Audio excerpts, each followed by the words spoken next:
Ben, l'énergie, ça sert à plein de choses, à se chauffer, à voir clair, à rouler. Pour moi, l'énergie, c'est la vie. Et sans énergie, on ne vit pas. Ben, l'énergie, je veux dire pratiquement, c'est ce qu'on utilise. Comme pour l'électricité, ça peut être l'énergie. Il y a l'énergie solaire, on a l'énergie thermique, on a l'énergie qui peut être d'origine nucléaire.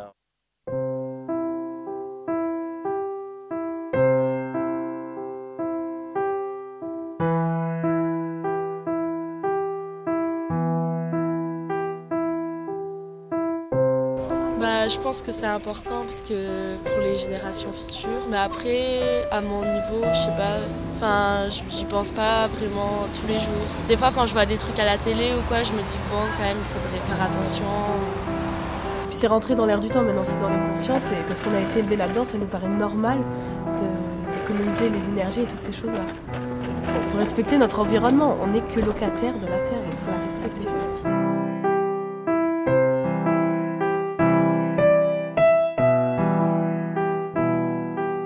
Sont tous concernés. On sait bien qu'on ne pourra pas continuer tout le temps sur ce rythme-là, bien sûr. Le problème capital qui est de réduire la consommation d'énergie, on ne peut pas continuer à la doubler à tous les 30 ans parce qu'autrement on va dans le mur de façon certaine. On est dans un cycle de vie qui fait que oui, on gagne de l'argent, mais on dépense parce qu'il faut s'acheter du linge, il faut s'acheter de l'essence.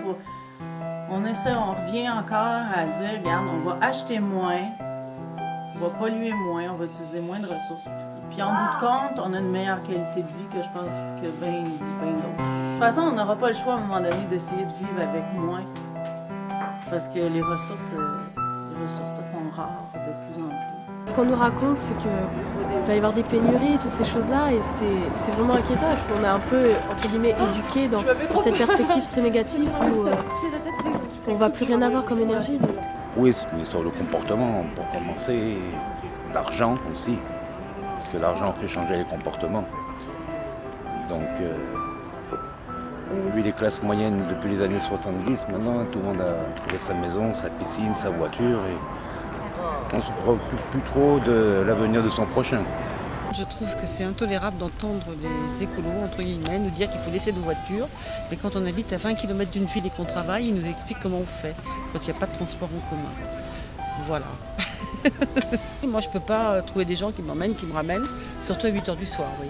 Pour moi, il y aura autant de voitures que de personnes. Alors comment vous voulez qu'on fasse ça? Il va falloir avoir un retour par rapport à la manière dont on vit. Je pense qu'on va devoir revoir notre mode de vie un peu en arrière, ou de manière, pas en arrière, mais enfin, une avancée différente, on va dire. Plus d'économie, être plus raisonnable et plus sensible par rapport à la nature et ces choses-là.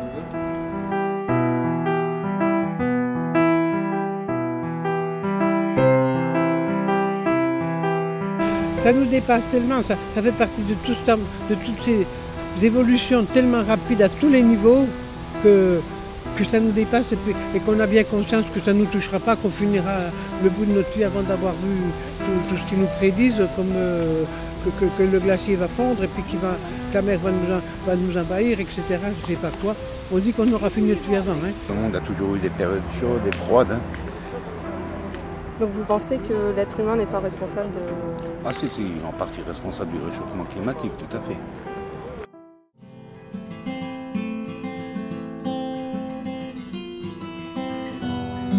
On essaye de faire un maximum par rapport à nos possibilités. On évite de prendre la voiture pour faire n'importe quel chemin. Et on peut en citer plein d'autres encore. Moi, je fais toujours tout par rapport au chauffage. Je ne vais pas l'allumer trop tôt ou alors je ne vais pas me mettre le chauffage à fond alors que je mets ma chambre plus froide et je rajoute des couvertures. C'est un truc tout bête, mais ça marche. Maintenant, on n'a pas encore la solution à tout, solution efficace à tous les problèmes, mais déjà avoir la volonté de vouloir moins polluer, de pouvoir réduire tout ce qui abîme notre environnement. La première étape, c'est déjà conscientiser que tout le monde ait cette volonté-là et après peut-être on pourra optimiser les solutions qui s'offrent à nous.